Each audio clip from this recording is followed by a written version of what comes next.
Welcome to the Grappling Grappling Rewind podcast. Welcome to this week on the Grappling Rewind podcast. We have a packed show today where you're going to recap Fight to Win 96 in Fresno, Onnit 10 Invitational in Austin, Texas, Polaris 8 in Cardiff in the UK. We are also going to recap EBI 18, the female strawweights that also took place in Austin, Texas. And we're going to do a preview for the IBJJF 2018 No-Gi Worlds. How you doing, Emil? I'm doing fantastic. How you doing, man? Doing pretty good. Have you had fun? This is probably one of the first marathon weeks you've had to do, where you have a big event on Friday with Fight to Win, then we had an event on Saturday with Onnit Invitational, then two events on Sunday, Polaris in the morning because it was in UK time, and then we had EBI that ran till I think midnight or 12:15 is when it finished in our time. Yeah, and I had a seminar in there too, so it was a jiu-jitsu packed weekend. It was awesome though. Did you go on the podcast? Great. It's always jiu-jitsu packed weekend for yes. you now. So how's the seminar? Who's the seminar with and how was it? That was Jonathan Alves, man. It was fucking awesome. That's awesome, dude. He's a killer brown belt. Yeah. Is he AOJ or Atos? He's AOJ, and he's incredible. He's an awesome dude. Dropped amazing knowledge, and he's only 19, man. So sky's the limit. Like, we're gonna see that kid a lot. We're gonna hear What's the next thing he's on? So he is competing in Abu Dhabi Grand Slam in Abu Dhabi. For UAE JJF? Yes. And then he's doing Euros, I think something like 3 days after that, I think is what he said. Jesus, getting moving. And then he's doing Pans after that. And then he's doing ADCC trials in Sao Paulo. So he's going to be a busy fucking dude. Yes, he's a busy fucking Good dude. for him. That's awesome. Hey, good. It's a cool seminar, it sounds like. Yeah, it's awesome. So anyway, everyone who's listening, keep your eyes on him. He's fucking incredible. So want to move into news? Yeah, let's do it. All right, there's not a lot of news this week because everyone was watching all the grappling. Two pieces. I've got one piece of news. You think you have one other piece of news? Gio Martinez got announced for making his combat jiu-jitsu debut in one of the upcoming EBIs. So that's a thing. Yeah, that's going to be savage. It'll be exciting to see how he does. Again, he's another jiu-jitsu guy making the jump over. Gordon Ryan's in that event. It's another jiu-jitsu guy making the jump over. For Doom's in that event. BJJ guy and MMA guy, not really jumping over at all, kind of just doing what he does. Josh Barnett's there. They had another one too. I'm trying to remember. Well, they had Vinny, and then Vinny. But Vinny's not in it. Oh, he's not. Well, they were like, yeah, Vinny, and then Vinny's like, yeah, I'm fighting for PFL for $1 million. Like, I'm not doing this. Or it's like they haven't confirmed me yet. Like, I'm not announced this. So more names will come out as that gets closer and closer. But right now, everyone's eyes are on No-Gi Worlds, and Gordon had a hilarious Instagram post. Let me see if I can find it here, saved in my notes. Yeah, dude is busy. While you're digging that up, Kasai just announced that they're doing their Elite Grappling Championships and confirmed that Gordon Ryan is headlining versus Joao Gabriel Rocha. Dude, that's gonna be super good. That's it's in Texas, right? Dallas. Yep, Dallas. Dallas, and it's on February 2nd. It's Dude, gonna that's be fucking great. That'd awesome. be so exciting. We have that on our calendar of events. I got really excited to look at that. So they've announced more names this week. I cannot find it, Emil. Yeah, it was a stacked. Like his division in No-Gi Worlds is fucking. Basically, his post was everyone wants a piece of Daddy. Yeah, and you look at his videos like, God damn, that's not even the absolute. That's just like his division. Yeah. It's gonna be fucking good for sure. And dude, he just swept Pans, so it'll be interesting to see him with a little bit higher level of competition if he can do it again, because he had a couple matches in Pans that were close. I mean, he subbed everybody, dude. He did sub. He had a couple that were close. He was down a couple of them, and then gets the sub. He subbed everybody. He did. I mean, I'm trying to create a narrative. I'm trying to craft a narrative. Yeah, the narrative is he gets on your back and he chokes you. That's the narrative. That is kind of the narrative now. So, you got any other news? That's it.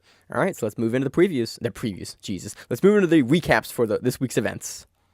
So, on to a recap of Polaris 8 that took place in Cardiff, Wales, which I assume is in the UK. Yes. I'm not so good with the maps and the geography. I just know that it happened at a reasonable time, and I got to watch the whole thing during the midday, and I was very pleased about that. Yeah, and it was fucking tremendous talent, too. This is a great card. So where do you want to start, bro? Start in the main card, but where do you want to start in the main card? Start with fucking Craig Jones, man. He's fucking back. So last week we errantly spoke. I was like, yeah, I think these guys have met each other before, Craig and Keenan, and as soon as you look it up, it's like, oh yeah, that was ADCC.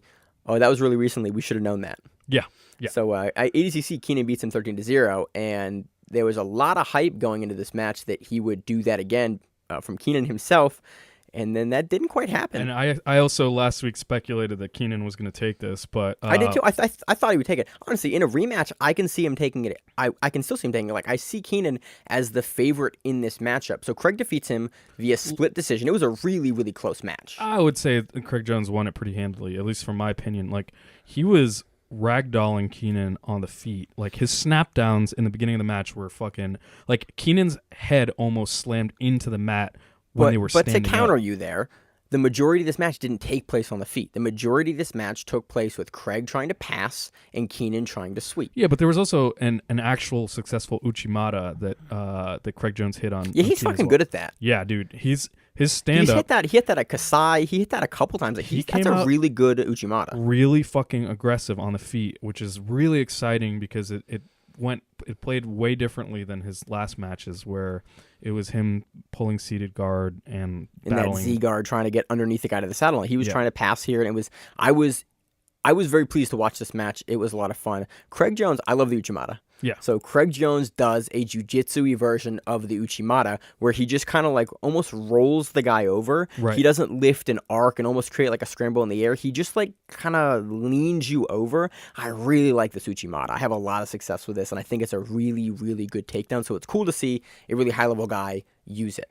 Absolutely. And, it was just great to see Craig coming out aggressively like that again. I got a question for you. What's up? So I kept watching Keenan go to this I don't even know what leg position he was in, but he was trying to sweep Craig over. And the sweep I thought he was trying to do was almost like a variation of like a waiter sweep or like a dummy sweep, but Keenan wasn't going for Craig's. He had Craig's front side leg pretty well controlled, but he wasn't scooping under for the heel of the other leg to try to do like an X guard sweep or a shin to shin sweep or any sort of other sweep that I'm familiar with. I don't know what he was going for. And he spent the majority of the match on the ground in this position going for this sweep. It didn't look like he was going for a leg position. I don't know what he was going for. Do you know what he was going for, Emil? Let's pull it up. All right, let's pull it up. So, yeah, we just took a look at this, and especially towards the end of the match, we see Keenan. He's going both. I see him in De La Hiva and reverse De La Hiva, and what he has is a really strong underhook on the leg. And given that he's not using his other arm to get the far leg, I would say he's probably looking to do like an inverted sweep, like either a bola or Kiss of the Dragon if he was in reverse De La Hiva. You just thinking that he never got the hand position he wanted to turn all the way over and get on his shoulders? He might not have gotten a deep enough bite. I know when I'm terribly inflexible, really bad at these sweeps, but I do know what helps me a lot is if I get a nice underhook and I can pull the leg up onto my shoulder, I can invert a lot easier with that. And I think it seemed like he was waiting to get that off balancing in order to do it, but that's just pure speculation on my part. But he was never able to get it. And but it was an interesting position. You watched Craig repeatedly try to knee cut kind of from that position, and Keenan repeatedly tried to go for this leg position, was never able to get it going. I thought honestly I hate split decisions. I think a split decision is bad because it means one judge saw it wrong. I think you should have a defined judging criteria so that you shouldn't ever have a judge that sees it wrong, because there should be a correct way to score each bout. So two things about Polaris. I love that they break up the judging into 3 periods. So a 15-minute match, the first 5 minutes, the second 5 minutes, and the third 5 minutes are all scored independently, and you score each round, but they never break the action. So Right. you get guys that if you want to have a long match, you let guys keep working, and then at the 5-minute mark and at the 10-minute mark and at the 15-minute mark, you score those sections of the bout, and then the winner of those 3 rounds, in air quotes there, but it's an audio podcast so you can't see that, wins the bout. I like that a lot. That being said, this match was really cool. That being said, I don't know why I said, I'm caveating it. It was really cool to see, basically, do you favor active passing as a scoring criteria, or do you favor active sweep attempts? Yeah. The other thing, actually, now that you mention it, when you just said that Craig Jones had difficulty like knee cutting and passing, that's actually another thing that reinforcing the De La Hiva or reverse De La Hiva hook with your arm does, is it keeps your knee off the mat and it prevents a lot of those like really heavy passes. Yeah, from that's being Craig was effective. really So trying to drop his knee in there. It could have been just a really defensive thing from Keenan as well. So Yeah. It looked good. I honestly think the decision is deserved. It's definitely a close decision. A split decision, I can see it. But Craig Jones takes the 205-pound champion pound. I don't know what weight class is. It's UK promotions. I know it's a light heavyweight. I think it's about 205 pound weight class. So now he is the champ. He is 85 champ, and he is the 205 champ. Yeah, So- welcome back. I'm happy to see it. It was a good match. Anything else you want to add on this match? Nah, but let's move on to the next one. Vagner, Rocha, and Ben Henderson. Damn, this match was off the chain. Dude, this was good. Yo, Benson goes to sleep a little bit. Yeah, 100% At he the end goes there, to sleep. he gets up on the stanky He leg, was and wobbly. You looked at his eyes, and someone on Reddit was like, yeah, he had the crazy eyes. Yeah, Vagner hit him with the short choke, and he was, as per 'cause usual, thugging on him. I think Benson tapped, and then like the ref didn't quite see it, so he got like two. And again, all the MMA guys will go super deep and like they'll wait to right at the last second to tap because it means so much. And he waited to the last second, and then the ref waited another 2 seconds, and Vagner let go, and Benson was on a sleepy time land. Yeah, he was out for sure. And he played it off like he wasn't. but you that's saw Benson, that. man. Benson, like, he loves playing it cool in MMA. Smooth and Benson Henderson. Yeah, exactly. I love Benson Henderson. I really legitimately love him. This match, even Vagner said it, like, nobody gets me off their back like that. Yeah, but also Vagner was dominating this match, like, all definitely across the board. And here's the thing, like, I love Benson. I like seeing him grapple, but he gets matches made with people generally that grappling wise are kind of like out of his league. Like, I'll agree. Yeah, typically he's fighting guy. I mean, but he's a huge name, so if he wants to go grapple, you can't give him your run of the mill like pretty competitive black belt. it's true. And so like, who are you going to give him? Yeah, like you have no. Benson Henderson versus some guy you kind of don't really know, but you give him the big name because he can compete with the big name guys. He just can't usually beat them or win against them. Or he gets put to sleep. He gets put to sleep a little bit. He didn't technically go to sleep. Like, he didn't do the sleepy sleep. He was standing still. Yeah. His brain was shut off. His brain was shut off a little bit. But who knows, and he's definitely put on some really entertaining matches in the past. Is he gonna, a guy I'm happy to see competing on Polaris? Like, I will be happy to have him on the card every time. Like, he puts on a good show. Yep. He's a good grappler. He's an entertaining grappler. He's a good name. Like, this match was fun. Like, I enjoyed this match a lot. Yep. Vagner was really active, looking for the back control. Benson was really active, like shucking him off the back, stacking him, wouldn't let Vagner get the arm or the choke for a lot of the match. And I was Had a good sweep and reversal at one point too, but Vagner looked totally comfortable. Like, just like not even breaking a sweat. Another really dominant performance from Vagner Rocha. I love that he uses that smother so much. Yeah. He got on Benson's back and he started to smother choke him. Dude, the commentators in a completely separate event cited Vagner Rocha for this like kind of emergent like smothering attack. Because we didn't see that until he had the combat jiu-jitsu match at XFN. Like, it was a technique. It had been around for a long time, but we didn't really see guys utilizing it a people ton. are doing and it then for he sure. did that, and everyone was like, "Oh yeah, that's a legit thing I can do. I'm gonna fucking do that." Yeah, it's gonna force reactions at the very least. So Yeah, it looked really good. And his technique for that is beautiful. He cups the entire hand. He has the pinky, like you should, under the jaw to close the mouth shut. He cups the nose and the mouth hole. And the mouth hole. what do you call it? The mouth? The mouth hole. Okay. Yeah, he does an excellent job, and I think actually it was the EBI Strawweight event where someone was doing that over there. I think it was the Kraken, Gabby, and the commentators there were like, "Yo, this is some Vagner Rocha shit." Yeah, right? So dude, because again, it was around before him, but he has recently made it's the new hotness now. Like, everyone's using that from the back. You smother the face. I'm using it at the gym with my blue belts. yo, and white Josh has belts. done that shit to me. Josh has tapped me with that. Damn. Yeah, I'm sorry, dude. I felt upset as well. He does it like as a fuck you. Yeah. Oh As no. like, he as like definitely you does it as a can't get fuck you. I'm a brown belt. He's now a black belt. Like, you can't stop me. Yeah. And I'm like, I'm gonna stop you. And then I have to go take a big ass breath, and I get a sweaty mouth, Josh hand, and I like, oh, I didn't get any breath out of that. Nope. Oh, I'm passing out a little bit. Oh, I gotta tap. Yep. So it fun was a match. Great match. And then yeah, unless there's anything else, we can go to the next one. Let's go to the next one. All right, Manchurkera defeats Lashin Giles by decision. You butchered his name. How do you say it? Lachlan Lachlan Giles. Lachlan Giles. Okay. Thanks. You're welcome, man. I got your back. I'm the homie here.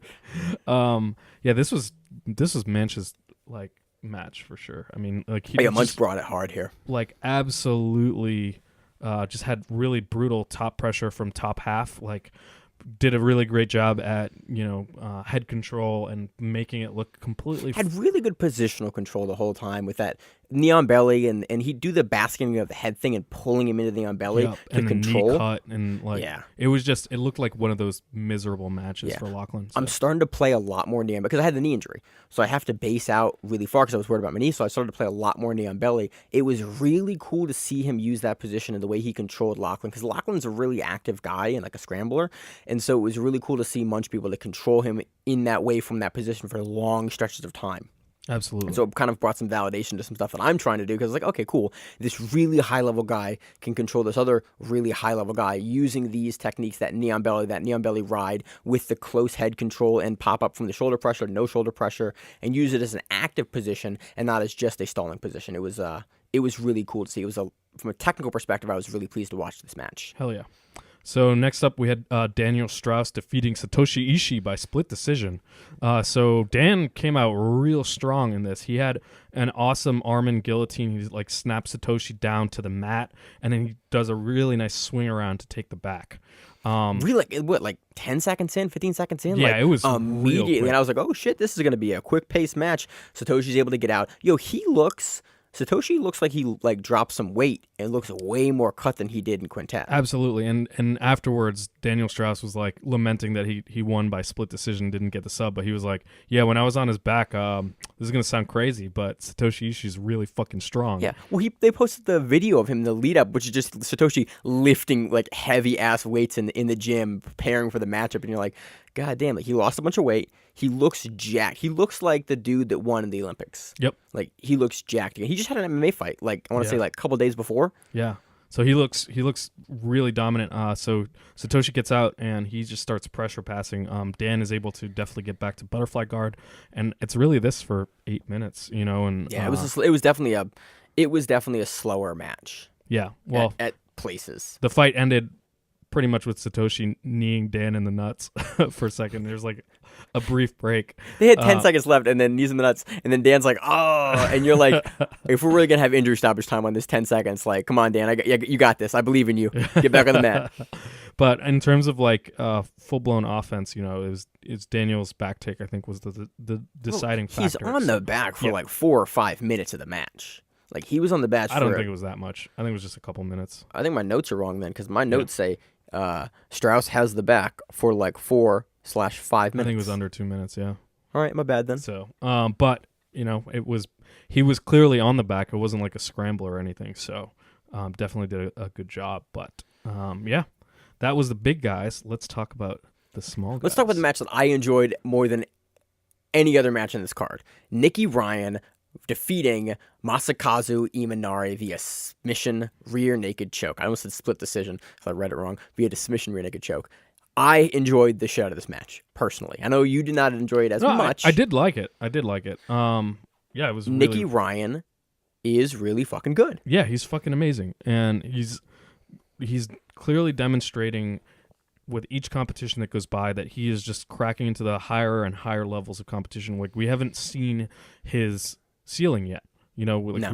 We obviously he was thrown into deep waters in ADCC when he stepped in. Oh yeah. But in terms of just regular competition, he just keeps getting better and better, and keeps expanding his skill set. His heel hook knowledge, his leg lock knowledge, his positional control knowledge. Like, he played leg locks with Imanari for half the match. Half the match, and it was exactly at 5 minutes actually, because the 5 minute mark goes, and they'd been kind of trading attacks, and Nicky's just like, cool, I'm gonna go to side control now, and then get to mount, and he makes the switch, gets on the back, and gets the choke, and it's just a beautiful sequence. Like, Nicky Ryan, and again, Imanari throws up some legitimate sub attempts.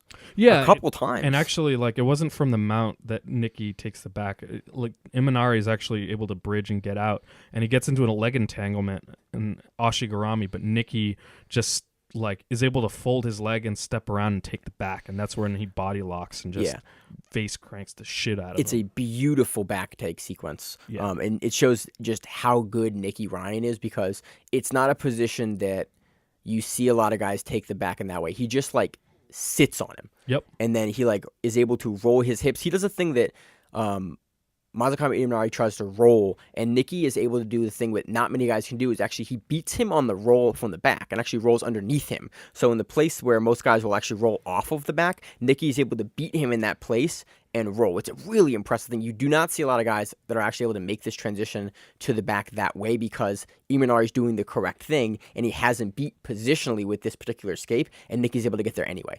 It's a very, very small little detail, but you don't see it a lot. Go back and watch just that sequence when Imanari goes to roll and Nikki ends up on his back. You don't see it a lot. It's really, really impressive. So one cool thing was they cut to his corner, and it was Craig Jones. Craig Jones was cornering him. So Craig Jones and his mom, I laughed about that. I was like, oh, look at that. It's kind of cool to see like the Craig Jones, Danaher like squad, because he trains there a little bit now. Yeah, I think he pops in. Yeah, they train there. He trained there for a bit, for something. I forget what it was, but I think they all have all those guys. Keenan, Gordon, Craig, like they all seem to have a rapport. They all seem to train with each other enough, because I think they need the high level. They need the high level guys that are on that size. Absolutely. So they're all friendly with each other, which is nice to see. So it was really cool to see him cornering Nikki. Really hilarious after the match. See Nikki calling out Johnny Grippo, Bruno Frazzato, and the Meow brothers. Like it's like, yeah. I'll watch any of those matchups. He's been against Meow, hasn't he?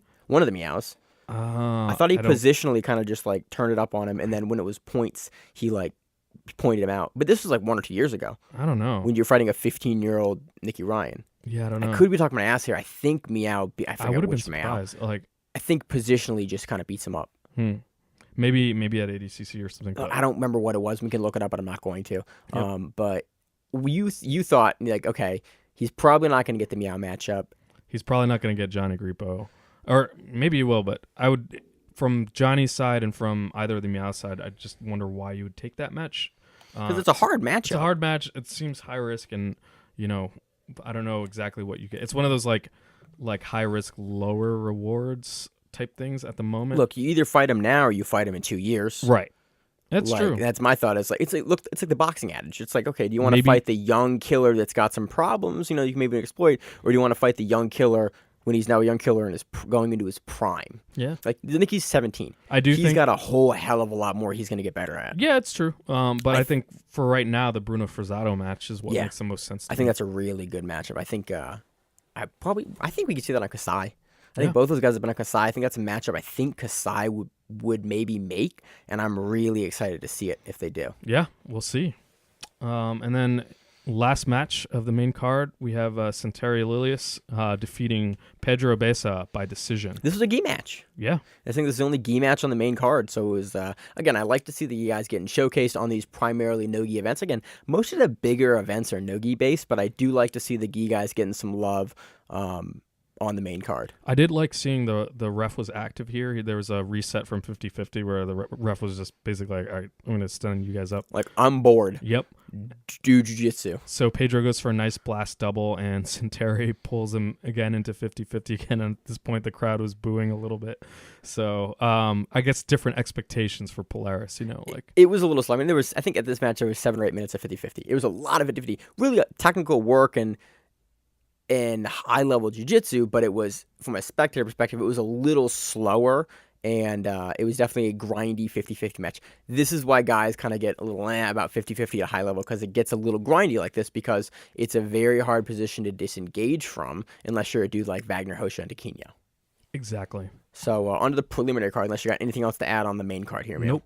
So we had a preliminary card. We had Tom Haplin defeating Brett Johns via heel hook. We had Brian Jenkins defeating Harry McKnight via rear naked choke. We had Ed Ingles defeating Jamie Hughes via heel hook. We had Paul Redmond defeating Craig Ewer via unanimous decision. We had Freddie Rosgrove defeating Lou Long via unanimous decision. We had Matty Holmes defeating Kieran Davrin via split decision. We had Jay Butler defeating Ben Robinson via decision. And we had Ash Amos defeating Shane Price via submission by an arm triangle.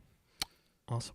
It was a great event. It's on Fight Pass. The replay is up now. We just watched Craig Jones versus Keenan Cornelius, and I highly recommend that you watch this event. It was amazing. And Fight Pass has got it so easy to watch. Like, it breaks each match up. You can click by the match. You And can fast forward, you can slow down. It's a great interface. absolutely. It's worth $10 a month, honestly. Yeah. Oh, yeah. Especially now with all the EBI events, all the Polarises, like And the quintets. and the quintets. Yeah. Plus the UFC and Cage Warriors and like 30 other MMA promotions. If you ever want to watch anyone fight for any reason, like it's a pretty good service. So go back and watch that.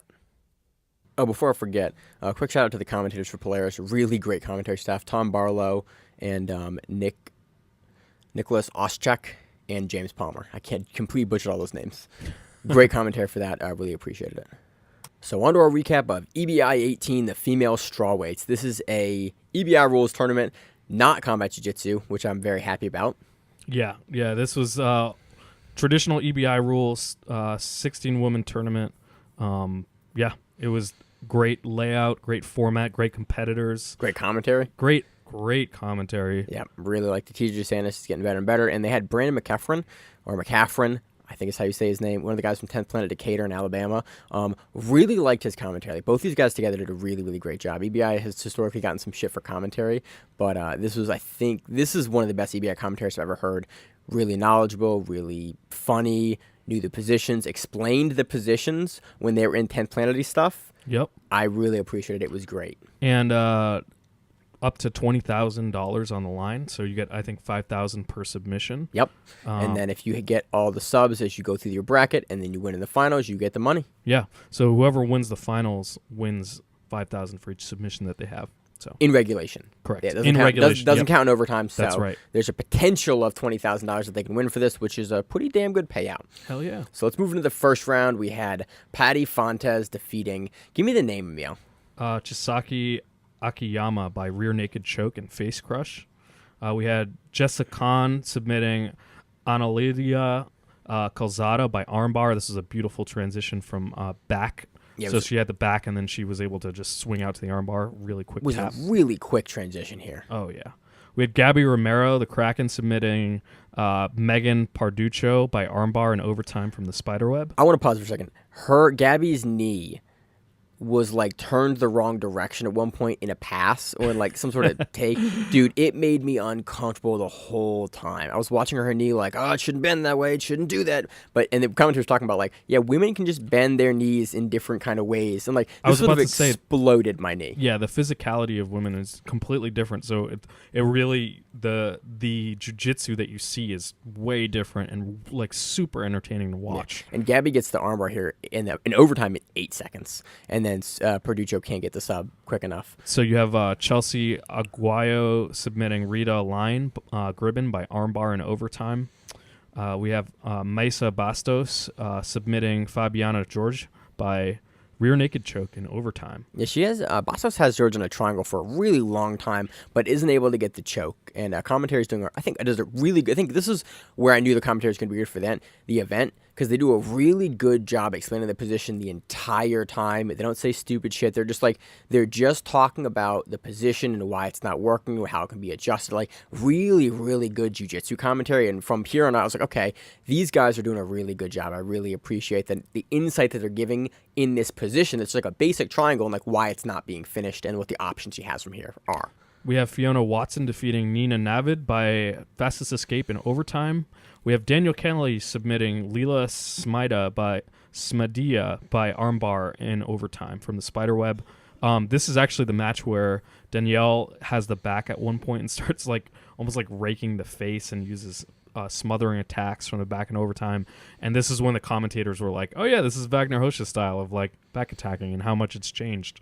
So like it's such a useful position though. It is, and it's crazy to see Vagner Rocha like kind of single-handedly changing. Single-handedly, we decided like I'm gonna cup the face this one time in this one match, because we've seen it from a little bit before, but like that match was like the renaissance. I love when a guy pops out a technique that's been around forever, and then everyone's like, we should start using that again. Yeah, especially gangster-ass techniques. Yeah. So we have Rikako Yuasa submitting Sofia Amarante by short choke in regulation time. 9:30 of regulation. Yeah, Yuasa, I thought because Yuasa is a multiple-time IBJJF World Champion, super dominant. Dude, she looked fucking amazing. But she didn't sub quick in like any of her rounds. I was really impressed. I was really surprised that she kind of took so long to get to a lot of the subs that she was able to get to. Like 9:30 in the first round. I was like, ooh, you've gone long your first round. And some of the other competitors have kind of gone through really, really quickly. So it was interesting. Well, I mean, a lot of these actually went to overtime in the octofinals, but now we're on to the quarterfinals. We have Patty Fontes. Wait, did you call them the octofinals? Yeah, that's what they're called. Is it really? Yeah. Sounds dope. Yeah, no one ever calls it that. I call it the first round. Yeah, first round, octofinals. The round of 8, the octofinals. Oh, I'm calling it the octofinals now. That's Quarterfinals, we have Patty Fontes submitting Jessica Khan by toe hold from top open guard in regulation. This was a really interesting toe hold. I watched this a couple times. It's like, I honestly don't know how to describe it. Just go back and watch it. It's a very interesting position to get the toe hold from that you don't see a lot. Go back and watch it. Next match, we have Gabby Romero submitting Chelsea Aguayo by inverted armbar in regulation. And this was awesome. Gabby had really amazing transitions here from armbar to guillotine, spinning around, and back into armbar again. Definitely go back and watch this. This was really, really good. I love when you say that. We say that all the time. Go back and watch it. Go back. It's like, just watch everything. Yeah, I definitely just watch everything. But like some of these matches are especially when it's on 5S. If you can click through, and like if you can't for some reason watch the whole event and you want to click through, like when we say go back and watch it, we say it a lot on the show, and I try not to like use it too much. Like try to highlight really good matches from an event. So that's when we say that. That's what we mean. So we have Maisa Bastos submitting Fiona Watson by heel hook in regulation. This is the first inverted heel hook finish that I can recall. So I actually thought she finished a lateral knee bar here. Yeah, because she switches over from the heel hook, and then you see Watson go to escape and kind of get into the runner's position, and then Bastos finishes it, and it looks like she has a lateral finish on it. Basically, instead of pushing against the knee in the forward plane against the kneecap, she's pushing to the side, attacking the side generates ligaments. A ton of pressure. Which sucks, dude. Yeah, like you can definitely pop your knee if someone's applying pressure like that. So it was a little hard to tell because we were looking at Maisa's back during this, but it's one of the first times that I've seen someone who's in this kind of like heel hook finishing sequence finish some kind of leg attack while being inverted while the person's in that running defense because usually the runner's position, like the runner stance there for the heel hook is the best way to go. You pull the leg through, but if someone is slick enough, they can switch to that knee bar, and that's what it looks like she does. That's why I don't think it's a heel hook. I think it's that lateral knee bar, because in that position, unless she's again, her foot's on the other side, so we couldn't really see. It could have been the heel hook, but it looked to me like a lateral knee bar. Yeah, Maisa's a fucking beast. Yeah. Then we have Rikako Yuasa defeating Daniel Kelly in overtime by fastest escape time. Yo, Kelly put up a really fun match here. So it's back and forth match. Kelly at one point goes for like a cartwheel pass over the guard with the Kimura grip and gets Yuasa super deep into an armbar. I'm super surprised she didn't tap. Yeah. Yeah. The whole series. Danielle Kelly is fucking amazing. That was amazing. Of the entire event, that was the most like holy shit moment I saw was that, because again, how good Yuasa's defense was and how good the whole sequence was from Kelly. The steps over, does a cartwheel with the grip, and then transition. It was beautiful. So we have a super fight as a break now in between quarterfinals and semifinals. We have Priscilla Herrera submitting Gabriela Villafuerte by outside heel hook. So really nice awareness by Priscilla here. She transitions to an outside Ashigarami, and Gabrielle looks just a step or two behind in these like leg exchanges, and Priscilla is able to get the outside heel hook for the finish. Then we have semifinals. We have Patty Fontes submitting Gabby Romero by Kimura in regulation. Really quick from the bottom guard. She snaps on the Kimura grip and gets the hand behind Gabby's back immediately. And this is her third submission of the night. Dude, it was 15 seconds. Yeah. It was just like, sub. It was like, okay, we're done here. Yeah. It was textbook. It was just a beautiful, from the go, it was just a beautiful, like, technical sub. So then we have Maisa Bastos submitting Rikako Yuasa by rear naked choke in regulation. She gets the back from a snap down guillotine, spins around to the back, I think a minute and 20 into the round, and stays on the back for 4 to 5 minutes, which props to Rikako for surviving for that long. But you have someone that skilled on your back for that long. It looked like this is where those early rounds, I think, took a toll, because Rikako is super good. And we've seen, again, anyone that can win multiple IBJJF world titles in the gi, which is pretty much the pinnacle of the sport aside from ADCC, is really, really, really good. And she's used to tournament format. She's used to this kind of thing. But I think those longer rounds took a toll on her here, and we saw the speed that she had kind of be reduced here. She couldn't really shuck the back. It was interesting. Yeah. And to see her getting subbed was I didn't expect it going into the tournament. I was really, really surprised by this outcome here. Yeah. Also, Mice is just incredible. So Maiso's also, incredible. But that puts her in my head as the front runner here. If you can take out Rikaku, who I thought was going to take the whole thing, like I immediately had, okay, so Maisa potentially is going to take if this. I'm recalling correctly, Misa trains at Unity, it sounded like, but I think that's what one of the New York gyms. I think I'm it pretty was sure Unity. It was Unity, yeah. Unity or Henzo's, I forget. It wasn't which one Henzo's. I Okay. think it was Unity. So then we have a super fight. Kayla Patterson defeating Andreza Facina by fastest escape in overtime. This was a longer overtime. This is where I think the overtime, especially for special matches, gets a little long. When they start going, you have multiple overtimes that go the full length. When the competitors are good or can stall or can hold the position for the riding time, it was a longer match. Yep. We have the finals. Mesa Baston submitting Patty Fontes by rear naked choke in overtime. So Bastos is the new strawweight champion. She takes home $10,000. Yeah. That's fucking awesome. That's a lot of money. That's a great payday, especially for the women. Which there's so few events that pay out the women with any reasonable payout. So it's great to see her getting 2 subs in regulation, banking $10,000, and winning the championship. She's a super exciting, super active competitor. It's great to see her taking home that size payday. Again, it's not $20,000, which I always love to see competitors get as much money as they possibly can. But dude puts on a hell of a performance here, and deservedly the champion, deserves that $10,000. Super happy to see it. It's really entertaining all around. So absolutely go back and watch it. Dude, this event ended late as shit. Yeah. So I'm super happy it's on Fight Pass, so I can go back and watch pieces of it today. Like, oh yeah, this happened. Because my notes are pretty good for this one. Because I'm committing to taking better notes. This whole weekend, I was like, all right, I'm going to stop fucking around. I'm going to start Professional Grappling Rewind and take good notes so I can make sure I give all the matches the love that they deserve. Hell yeah. So this one was late, and I'm very happy to have it on Fight Pass immediately available so I can go back and click through like, what did I miss there? Okay. So great event. Anything else you want to add, Emil? Nah. Awesome. So on to our recap of Onnit Invitational 10 in Austin, Texas. This event featured 2 brackets, a 135-pound bracket and a 205-pound bracket. I almost fucked it up there. Yeah. As well as some super fights. So where do you want to start? Start with the 35ers or the 205ers? We'll just kind of go from the first round and read results and then keep going from there. Awesome. Take it away, Emil. So we have Andrew Tackett defeating Randy Villeneuve by in overtime. So we're in the 35ers right now. Yep.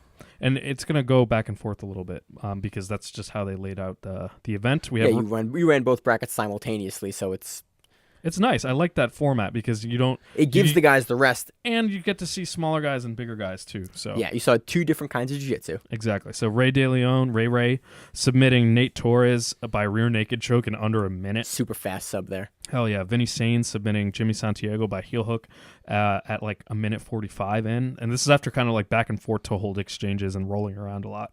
We have Jacob Harris submitting Daniel Savage by rear naked choke in 52 seconds. So again, like really fast submissions. Like that quick. First round, you've got to go quick because you don't want to be caught in deep water in EBI's rule tournament. That's right. We have Kyle Bames submitting Bubba McDaniel by inside heel hook in 24 seconds. Like these matches are just cruising by. And Kyle Bames, the current champion at 205 for these guys. He's a beast. Yeah. We have Kevin Holland submitting Alec Huber by face crank in overtime.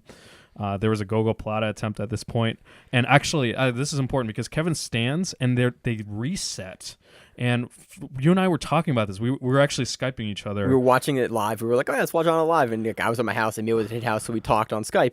And we were trying to figure, because everyone was confused what was happening. So basically what happened is, they didn't think they explained it well on the broadcast, or the ref didn't explain it well. So what happens is, when you stand up, certain organizations will go, okay, once you've lifted above the hips or above the shoulders, I think honestly the shoulders, then because there is a possibility of a slam, not that you can slam because you can't slam, but because it is a possibility in that situation, you reset. Because basically they don't allow slams, but because we recognize that you could slam, we're going to reset the position because you stood up out of the submission. Sambo does the same thing with their rule set. Like if you are in a sub and you lift the guy off the mat, they reset because you could slam the guy and there's no slams. I like this rule a lot because it takes out a little bit of the like unrealistic. Well, I'm just gonna hang out and guard. Like Right. like completely lift it up. It also takes out a little bit of the jumping guard. You don't see jumping guard. Right. As a result, like a good fight does this. It's the same thing. Like Right. if you lift a guy up, and initially I don't like the rule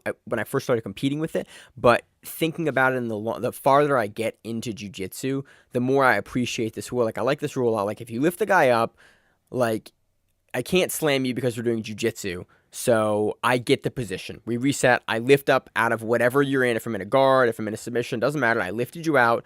Cool. We reset, and then you keep going. Yeah. We have next match, Alex Magla submitting Bill Watts by outside heel hook. We have Quentin Rosenwig submitting Reed Scheller by heel hook. Roberto Jimenez submitting DJ Abshire in overtime. Jeremiah Vance submitting Cameron Graves by outside heel hook. Elliot Marshall submitting Jeremy May in overtime. Elizabeth Clay submitting Maddie Fernandez by heel hook. Andrew Tackett defeating Ray Ray by fastest escape in overtime. So I got something I want to talk about this match a little bit. Mhm. So there was a rule discrepancy. Again, I'm a huge stickler for rules. I love rules, and like I think rules are the solution to most things in jiu-jitsu. That being said, there was a really weird thing that happened here. They were in overtime, and Ray Ray at one point gets to the head and arm from the back, and they stop it. And then they go, okay, reset. And then later it's determined that, if you're still in a submission, no matter what position it is, if there's a transition, you keep going. So Ray had this stopped early and then ends up losing via escape time. And I thought it wasn't great because they had literally taken him out of a position he would be able to accrue riding time in. And so, like, I think it's really important to have, like, refs or whoever's running it know the rules you're playing in so that this doesn't happen, because it sucks because, Ray might have lost this, might have won this, but he definitely got a position that he was still able to work in taken away from him. And it sucks because it was in the rules for him to be allowed to have that position. We have Jacob Harris defeating Vinny Sains by fastest escape in overtime. We have Kyle Bames submitting Kevin Holland by inside heel hook. And this was funny because it was an amazing inside heel hook. The commentators were a little bit distracted, like they were talking about grass-fed butter. I'm not sure if it was like guerrilla marketing or what. I'm not sure, but Lovato, I think, did a really good job. Lovato wasn't in the booth for this one, so they actually because he stepped away a couple times during the event to coach various people. Yeah, and so they actually missed the submission. So it wasn't until like Kyle gets stood up that they were like, "Oh yeah, Kyle won. He punched his ticket." He punched his ticket is the term they used. I remember that. Yeah, exactly. It was we'll talk about this at the end. So next match, Quentin Rosenwig submits Roberto Jimenez by straight ankle lock, and this is the match Drysdale comes back. Do you mean Lovato? Yeah, I'm mixing my commentators up. Yeah, in your notes it says Drysdale, so it's been times. fucking me up. I'm like, I don't think Drysdale was on the event, but No, it was Lovato. dude, he's on such jiu-jitsu. a good commentator. Oh, I man. love hearing all those high level IBJJF guys. Like anyone with the world title is good on a mic for jiu-jitsu. Oh yeah. And even all the high level guys are really good on the mic. Like Tubby Aliquin's good, AJ Agersarm's good, Keenan Cornelius is good, Shane Jamil Taylor's good.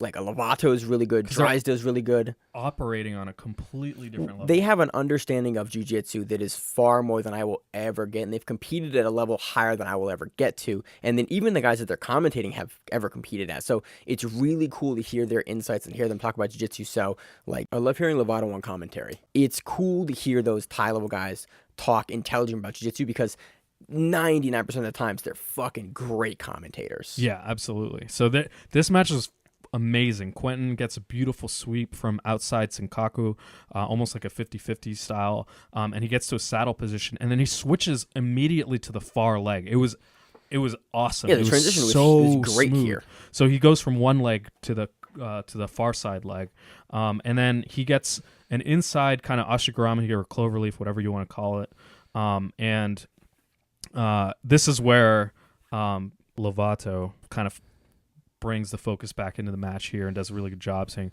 he identifies that He's Roberto, in some danger here, yeah, basically. exactly. He's in serious danger. Sorry to interrupt. Gets everyone kind of focused back on this. Quentin gets the whole awesome double threat where he's attacking the outside foot. Then he switches for an inside heel hook, and then he goes back outside again for what looked like a straight ankle lock, and he gets the submission here. Yeah. Super great series there at the end. Awesome. So when we have a super fight, we have Frank Rosenthal defeating Marvin Castile by rear naked choke in overtime. I was super excited for this match.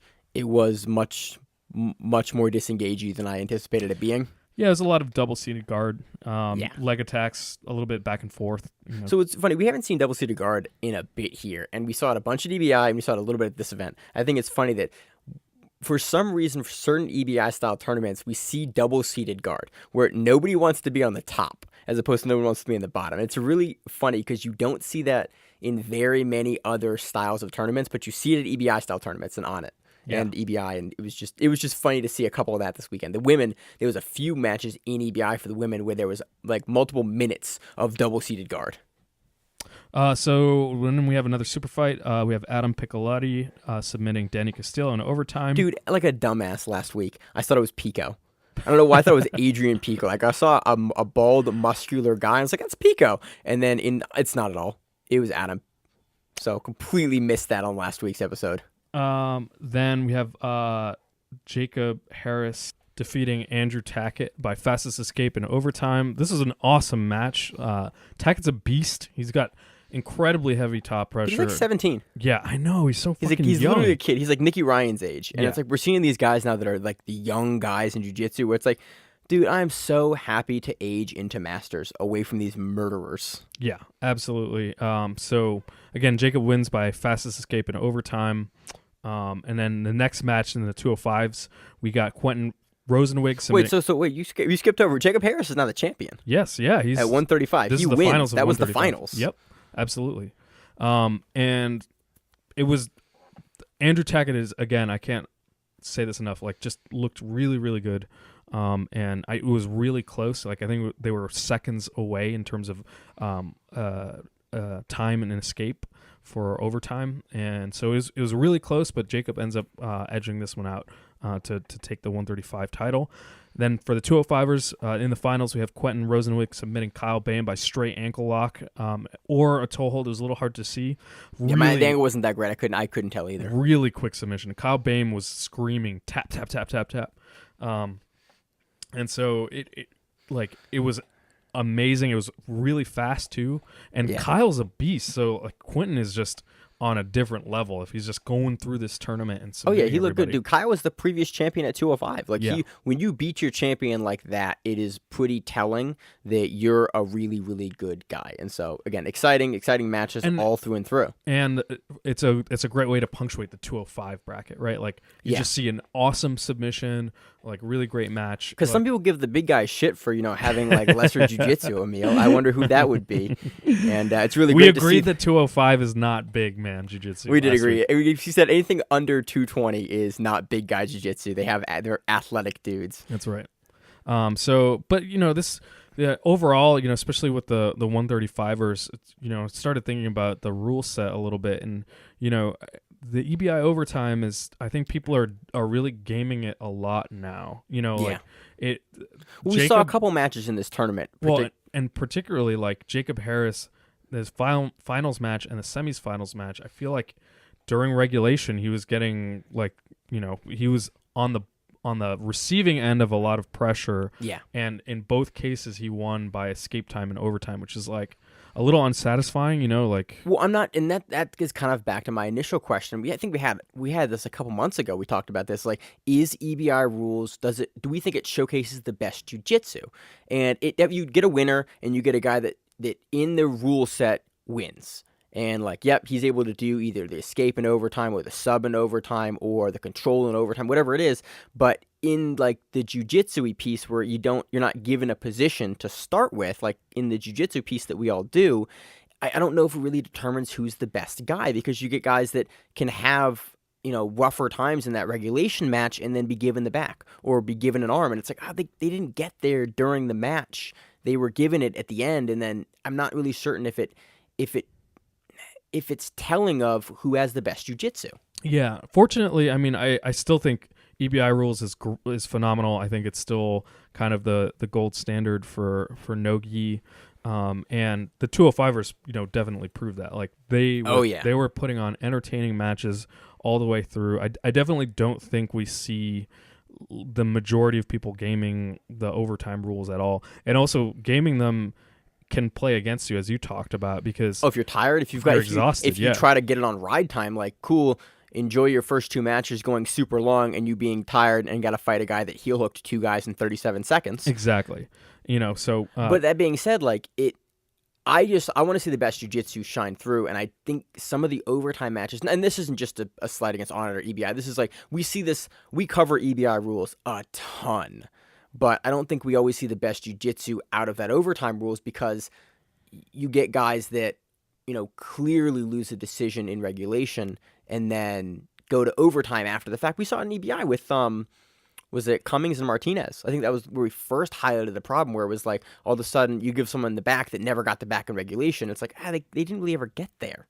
Yeah. So it's interesting. I think finishers or another promotion is basically going, we're gonna shorten the overtime even more. I think shortening it would be beautiful. I think I might have been finishers. I could be speaking out of turn here. I think it's finishers is going to a 2-minute overtime. Yeah, I kind of like. I think that's awesome. I think again the EBI rules overall are great, and we've seen a lot of entertaining jiu-jitsu from it. So, And dude, this was hands on the best event Onnit has ever put down. It was great. The camera system was great. The camera work was great. The commentary was a lot of fun to listen to. Competitors were awesome. Lots of really great subs, fast subs too. Early on, so it was highlight reel. I think this is definitely the best show Onnit's ever put on. So I was really happy that we covered it in more depth this time. Yeah, for sure, and definitely worth going back and watching it too. Yeah, it's free. It's on YouTube. Yeah. Yep. I was like, where is it? It's on YouTube. Yeah, because they have the live chat up, and I love the live chat during the events because you can just you can just chat with people also watching and enjoying the event. Yeah, hell yeah. So anything else to add on, Emil? That's it. Awesome. Great event. So on to a recap of Fight to Win 96 in Fresno, California. This event paid out a total of $30,259 in salaries and commissions and was headlined by black belt Kleber Luciano defeating Angel Lopez via decision to retain his Masters black belt gi title. Dude, the chants from the crowd in this match were fucking awesome. Dude, Fresno brought it. Oh, dude, got me so amped. Like, these weren't just like yelling and stuff like that. This was like a gym chant, like some 300 level shit with people just fucking like it was an exciting. Dude, it was a great. This Fight to Win was on Friday because there's a bunch of other events. I love these events on Friday when the crowd brings it because it's a great way to kick off the weekend. You sit back, watch some Fight to Win on Friday, and it just colors your whole weekend. And we have a great event like this. It's an awesome way to start out the weekend. So hell yeah. Where do you want to start with this one? You want to start with the black belt results? You want to talk about some matches you liked? Keep going down, and then we'll pause where we like it. So Kleber Luciano just talked about defeated Angel Lopez via decision to retain the black belt gi Masters title. I think he gets that title off of Barry Yoshida. I think is initially where he got that title off of. I wouldn't be surprised. It was really, really skillful. He had some great drop solo nagis and stuff. So really exciting match from the Masters there. So then we have Cole Franson defeating Bill the Grill Cooper by decision. And that was Friday night for the black belts. This is a really back and forth match. We saw Bill right initially.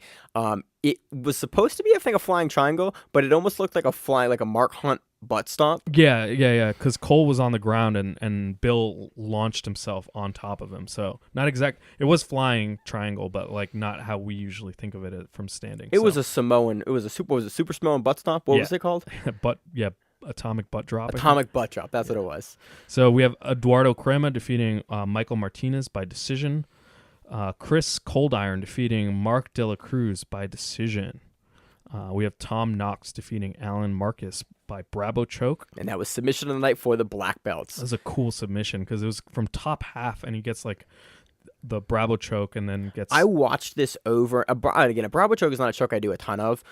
So I watched it probably 6 or 8 times, and I still can't exactly figure out where his hands were for this choke because he gets it from the knee on belly and he adjusts it and Emil's kind of showing me with his hands where his hands were. I watched it a bunch. I couldn't exactly figure it out because I'm shitty at gi chokes. Yeah, well, it's kind of like a baseball bat choke, but you have the Bravo grip with your arm that's under the head, and then the other the hand is going up and grabbing the lapel that you have, I think baseball bat style. Okay, because he switches the grip a couple times here. Eventually, it ends up in that grip. He does, and it's not exactly clear how the submission ends, but I know that's how he was threatening it for sure. Yeah, and then Gumby goes to sleep. Yep, he's unconscious. He was very unconscious. He did after the hand check thing, and then the hand just falls down, and he goes, "Oh, he's asleep." So good catch by the ref. Yeah, good reffing here. Next match. Gabriel Procopio defeating Fonseca. Oh, sorry.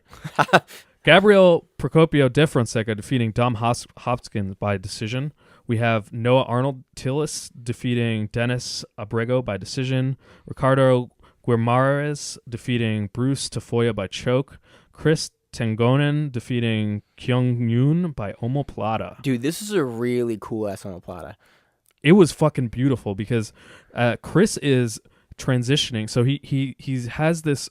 I don't know the name of this position, but it's halfway between an omoplata and kind of a kimura from bottom, where both of your legs are going across the person's back.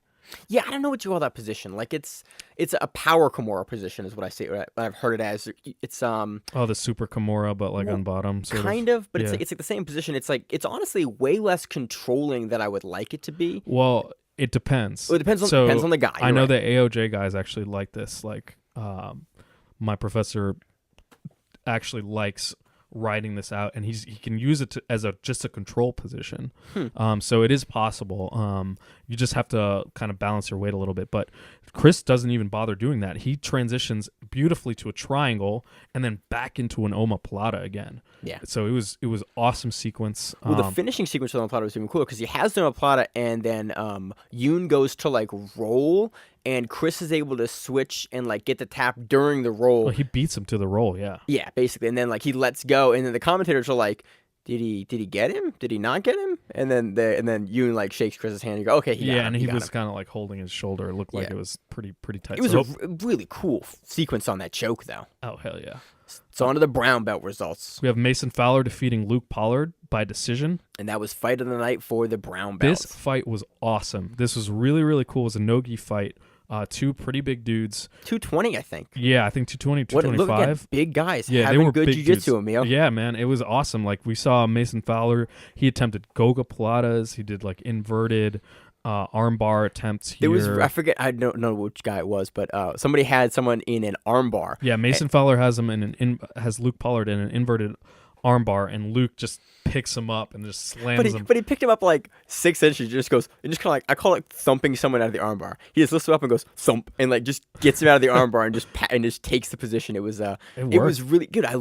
That's why I love fight to win, because you can slam. Yeah. And there's so many positions where you just have to lift the guy up like 6, 8 inches at most, maybe, to get out of a legitimate sub, because you just need that leverage to kind of drop the guy down, and you can legitimately, using good technique, escape from a sub, because I think a slam is a legitimate technique, especially in a rule set that allows it. And like you see sub attempts like this, and you see guard breaks like this, like a guy will hold the guard and the guy goes thump and he thumps him out of the guard, or a guy thumps out of an armbar, or like usually don't thump out of a triangle. Yeah. But there's a couple positions like that where you can just kind of thump the guy off you, and it's beautiful. I love watching those techniques. Mason has also even a back crucifix at one point, and he ends the match by just slapping on a really deep Kimura attempt from top half. So it was an awesome match. This is one of the ones that you want to go back and watch for sure. It was a lot of fun. And even the brown belts. Yeah, absolutely. So Mike Moreno defeating Sean Fabitz by modified north-south choke. Frank Ruiz defeats Chuck Rooney by decision. Zach Ellis defeats David Ramirez by cross-collar choke. And that was submission of the night for the brown belts. Jonathan Smith defeating Billy Woodson by armbar. Antoine Green Gibson defeating Ray Yescas by heel hook. Ray Ron defeats Troy Everett by decision. So this was awesome that Troy put this on and like set this up well in advance.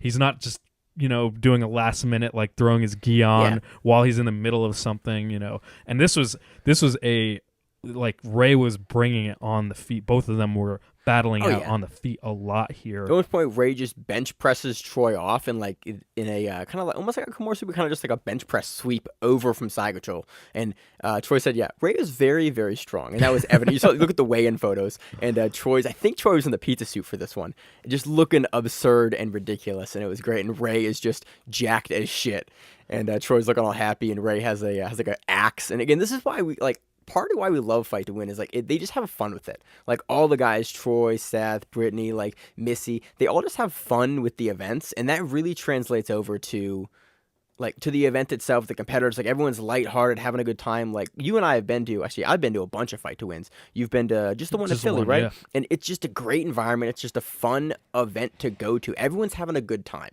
and it was great. So sucks Troy didn't get the win here, but congrats to Ray. And yeah, awesome. On to the next one. Shane Torres defeats Daniel Isaka by footlock. on to the purple belts. Oh, he's talking my shit, Emil. Yeah, I'm On to jacking the it. purple belt results. I read it in my announcer voice. Matt Cox defeating Ryan Kopinski by Kimura. Julio Diaz defeats Jamie Martinez by Kimura. Michael Craddock defeats Jason Frost by shoulder folder. Danny Castro defeats Gerald Apps by decision. Eric Rem defeats Mark Sasser by paper cutter. Adam Stahl defeats Miles Martinez by armbar. Henry Badillo defeats Jamie Rodriguez by armbar. And that was fight of the night for the purple belts. Really quick armbar from guard. Josh Cisneros defeats Brian Lopez by TP choke. And that was submission of the night for the purple belts. I would argue this is submission of the night for the event. Yeah, this was, If you've seen this highlight already, it was beautiful. It's all over Instagram. The match starts, and then the match ends. Yeah, it's Josh immediately pulling guard, and he has both hands on the lapels, and he kicks his feet over, both of them over the shoulders of Brian, and just sets in this TP choke. And what would you say, 13 seconds, 15 seconds? I think I counted, I think it was 13 seconds until Brian's asleep, and then 17 seconds till the ref calls it total. It was just like in, out, done. There's a reason why Josh is an up-and-coming purple belt. Yeah. Like, he is a lot of places, winning a lot of things, and I think performances like this are why we're going to see more of him. Hell yeah. We got Alfonso Flores defeating Richard Feek by cross choke. Lorenzo Jossin defeats James Spear by Estima lock. Domingo Marcel Rosas defeats Travis Jensen. Just defeats him. Nubuze Ume defeats Robert Eckerman by decision. Eric Ceballos defeats Amer Rusan by split decision. Juliano Tovar defeats Scott Thomas by rear naked choke. Dylan Decken defeats Daniel Codillo by decision. Sergio Quinones Jr. defeats Art Hurtado by triangle. Scott Bauman defeats Matt Weiss by cast slicer. Paul Joseph Stramby defeats Oscar Soltero by Americana. Mike Zarbera defeats Keanu Louis by head and arm choke. Jesse James defeats Billy Evangelista by decision. And into the teen matches. We got Josh Cisneros defeating Jacob Gonzalez. Yo, you did not fuck up nearly as many names this week as usual. Congrats to you, Emil. You're getting better at this finally. Who knows? I recognize some of these. You know what it is these are all like probably Chicano names, so it's a little bit easier for me to read. Oh, that makes sense. See, this is why I started giving you the names. Whenever we go to the West Coast and like, Midwest like this, like Fresno area, we'll give you all the names. Cisneros, Flores. When we're in like Canadian names and stuff and like super European names, we'll give it to my ass. There we go. So yeah, great event overall. Dude, $30,000 in a market like Fresno is really great to see them getting paid out. Yeah. Like, I love these guys. I love when they have big payouts because that means the athletes are getting paid. It's always great to see. So go awesome back, event. watch it. The whole thing's up right now on Flow Grappling. Oh, sorry. On Fight to Win. Yeah, it's on Fight to Win is on Fight to Win. Flow Grappling, and they've divvied up all of the matches, the videos by match, so you can go back and click on the ones that you want to watch. Go back and watch it. So on to our preview of the IBJJF 2018 No-Gi Worlds, the stepchild of the No-Gi world. Yeah, that everyone loves to hate, but in reality, it is a pretty prestigious title, and you are a world champion if you win it. So we can all bullshit, but it's still pretty impressive. Yeah, these guys will all rip our fucking arms out of their sockets. So. Yeah, without the gi. Yep. So it's great. So we're Emil and I were talking about, again, these are always a nightmare for us to preview because there's hundreds of names in each division. So we're just going to go through the names that we recognize, and we always end up skipping over names we recognize because usually it's the guy's full name that we don't see a whole lot. Like, I repeatedly will miss DJ Jackson because I don't see his name as DJ Jackson. It's De Alonzo, and I always forget it's him. So let's start in the rooster weights, Emil. Yep, and we're doing black belt adults here. Yeah, so we only ever preview the black belts on the major events. In rooster, we got Christian Woodman C, and we have Nibiru Sawada. Yep. In the light featherweights, holy shit. These divisions get big quick. We have Guillermo Carvalho. We have Tomoyoshi Hashimoto. We have Hayago George. We have Joao Miao. We have Alex Eklund. And tons. On to the black belt featherweights. Marvin Castell. Let's see. We have Pablo Montavani. We got Kennedy Marcial. Oh, shit. Yeah. That's Cobrinha's kid. Yep. So this will be his first No-Gi Worlds as a black belt. That's exciting. Let's see who else do we have. Oh my God, this division's enormous. Dude, this is, how many people in this? 25 people in this division. We have Frank Rosenthal also in this division. Jacob Michael Ferreira. We have Cesar Fonseca. We have, holy shit, I'm always amazed by how huge divisions are. Into the lightweights, we have Jeremiah Vance, we have Gianni Grippo, we have Dustin Akbare, we have Masahiro Iwasaki, we have, oh my god, who else? Rafael Domingos. Onto the middleweight division, we have Lachlan Giles, we have Issa Abba, we have Azaki Bahentz, we have Michael Lira Jr., we have Anthony Michael Perez, we have Jeremiah Jackson, we have David Garmo, we have Dante Leone, we have Victor Silvier. Who else we got? Man, this is still going. Holy shit. And Enrique Galarza, we have Felipe Silva, we have Lucas Hocha de Freitas. There's 36 in that division. Onto the male medium heavyweights, we have Marcos Tinoco. We Josh have Hanger. Yep, we have Mateus Deniz. Let's see who else we got. Isaiah Wright. We got Viking Kit Wong. Dale. Wow. Kit Dale and Viking Wong. We got Nick Green, Korean Bamba. Oh, shit. And then who else do we got? Nick Calvanese. Nick Calvanese. And 25 in that division. Onto the male How about heavyweights. Murillo Santana? I don't want to skip Murillo Santana. That's what I miss his names. I miss the names. I'd have to check my fucking under my bed every time I go to night if I Emil. disrespect Murillo. Emil, why you skip me in the preview for the breakdown? Or however Muro talks like that. Onto the heavyweights now. We got Jackson Sousa dos Santos. We have Sebastian Black. We have Nicholas Schrock. We have Timothy Spriggs and Devontae Johnson. Ooh, this would be Devontae's first major as a black belt. Yeah. That'll be exciting as well. 15 in that division. On to the super heavyweights. Oh, boy. Keenan Duarte. We have Hulk Lucas Barbosa. We have Patrick Gaudio. We have James Popolo. We have Elliot Kelly and Roberto Torrebas. We got 11 in that division. Let's see who else. On to the ultra heavies. We got Jared Lindop. Yuri Samoas. Yep. We have Max Gimenos. Cyborg. Roberto Abreu. That is his name, isn't it? Abreu, yeah. Yeah. We have Satoshi Ishii, Gordon F. Ryan, Gustavo Diaz. We got Kevin Casey, Muhammad Ali, and Tex Johnson. Yeah, that's fucking savage. Dude, this is why Gordon. Dude, look at that. It's in a division of 15. That's fucking beast. There's some great matchups that could happen here. I'm super excited for this one. Yeah, this is really, really. You think Gordon Ryan takes this one? This is tough, man. Like, it's hard to say because I definitely think one-on-one he beats pretty much everybody here, but it's just a grueling, like, who's to say by the end of the tournament where you're right, at? how tired is he? How fresh is he? Who's had to go through who? Because there's some really big matchups. Like the gi champion Muhammad Ali is in here.